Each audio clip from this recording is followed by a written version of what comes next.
Gwendolyn Brooks's In the Mecca may confuse 21st century readers at first. The 30-page poem is not about the most sacred Muslim landmark in the world, but instead about a tenement that John Lowney claims symbolized post-World War II urban decline more starkly than any other building. The building itself fell into dilapidation, and city builders replaced it with more modern structures in the 1950s. But the building saw humanitarian disrepair long before that.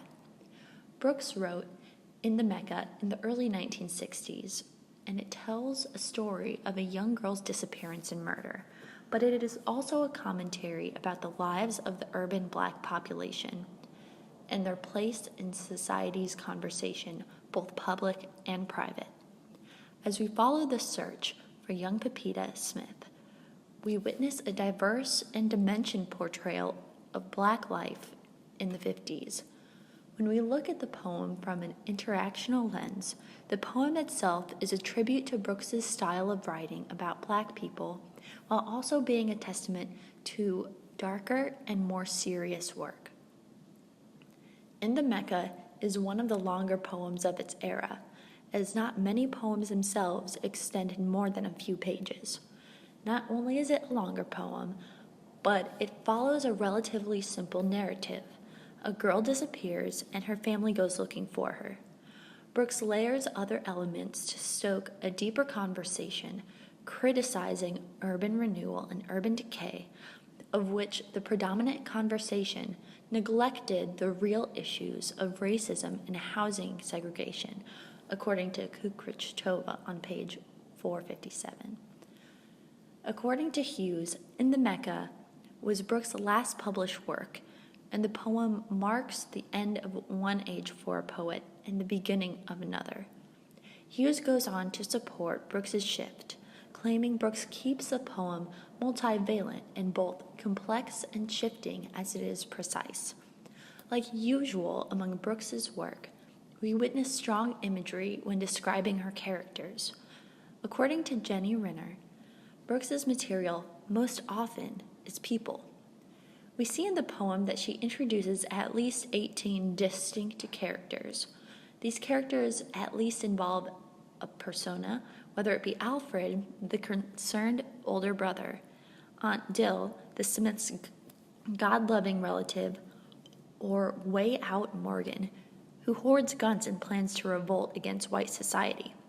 The presence of Way Out Morgan is perhaps the most interesting, as he does not just illustrate racial tension, but the violent attitude that we see can grow and fester in the Mecca.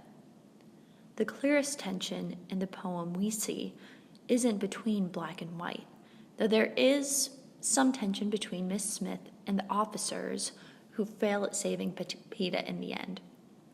The real tension is actually between neighbors. This is clear in page 18 in the Mecca, when Brooks writes, "Kind neighbor, they consider, suddenly, everyone in the world is mean. No one is truly worried about the missing child, and everyone is a suspect who might have, quote, a tot's head in that shiny bag." Way Out Morgan, for instance, is clearly a dangerous character, but he is not the one who killed Pepita. The presence of this character is more than likely to illustrate the downfall of the Mecca building for its ability to isolate individuals and promote a private existence more prone to becoming negative. Hughes sums this idea up well, saying, "While racial solidarity is certainly one of the poet's goals for the first, she always both celebrates diversity and recognizes the way internalized oppression can work to make outsiders within. The oppression within the community repeats throughout various elements in the poem, even talking about the subject of scrutiny itself, Mecca Flat. The Mecca Flat was made with utopian intentions, according to Kukrich-Tova. It was meant to be a harmonious housing complex, the hallways made to be similar to streets, promoting a way to bring the outside on the inside to block out street noises. However, the disorder and the lack of community and law made the Mecca flat more of a 20th century dystopia. The poem itself reads, as it turns out, like a dystopian novel. Its structure, long free verse stanzas followed by sporadic breaks, mimics the unruly corridors. It's claustrophobic. We see this when reading about the side characters, who are all described in their own long free verse stanza and then left behind as we assume the family continues on their path looking for the lost Pepita. The poem barely has a denouement once we actually find Pepita. After one reads the poem, we realize that this is a story about a different side of history. Lowney explains this to be a counter-memory that questions official historical accounts of the building. He goes on to say that Brooks's aim was more or less to use the building as a canvas and present a large variety of personalities against a mosaic of daily affairs.